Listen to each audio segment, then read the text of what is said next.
جنرال ډیوډ پیټرس بشپړ ډاډ نشته چې امریکا به بیا افغانستان کې نه ښکېلېږي. په سلامونه هرکلی کوم، که غواړئ چې بشپړ معلومات ترلاسه کړئ نو تر پایه راسره اوسئ.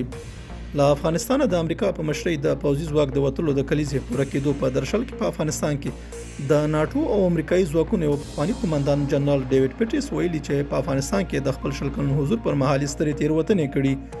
جنرال پیټرس په اتلانتیک خپرندوی خبرپاڼه کې په یو تحلیل کې زیاته کړې چې له افغانستانه د امریکا له وتلو سره دا هم نشي ویل کېدی چې بیا به یې پښه په یو ډول نه ورښکېلېږي. د امریکا د مرکزي استخباراتو ادارې یا CIA پخواني مشر او متقاعد جنرال ډیوډ پیټرس اتلانتیک خپرندوی خبرپاڼه ته په یو شننه کې دا هم لیکلي چې د امریکا په افغانستان کې د خپل حضور پر مهال خپل موخو ته په رسېدو کې پاتې راغلی.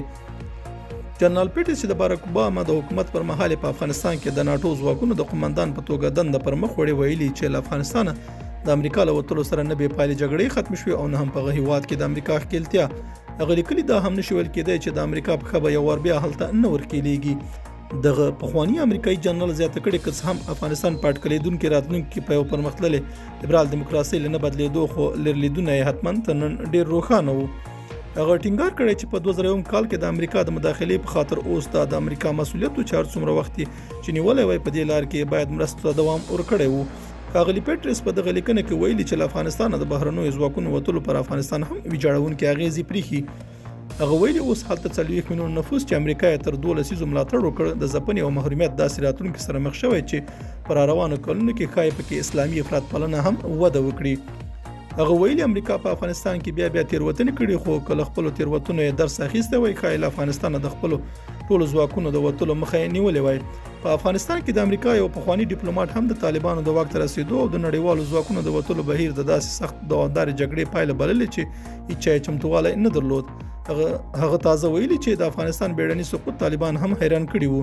راس ویلسن چې په 2020 او 2021 کلونو کې د امریکا شازده افیر و، سکای نیوز ته ویلي چې طالبان په دې خاطر واک ته نه دي رسیدلي چې ډیرو افغانانو غوښتل، بلکې دوی په دوامدار سخت او داسې ژمن ډول وجنګېدل چې هیڅ چا ورته چمتووالی نه درلود. طالب مشرانو امریکایي چارواکو ته ډاډ ورکړی و چې جنګیالي به کابل ته نه ننوځي او دوی به مخه ډب کړي، او موږ فکر کوو چې افرادو او کاتولیکو ته د دې موضوع د پوهولو هڅه هم وشوه، خو داسې ونه شول. جنګیالیو د خپلو قومندانانو له غوښتنو پښه واړوله او فکر کوم دا حقیقت چې طالبان په خپله هم حیران و د حکومت له سقوط وروسته د دوی په غبرګونونو کې څرګند شو. دا زموږ نننی چمتو شوی مطلب. تر بیا ښه وخت.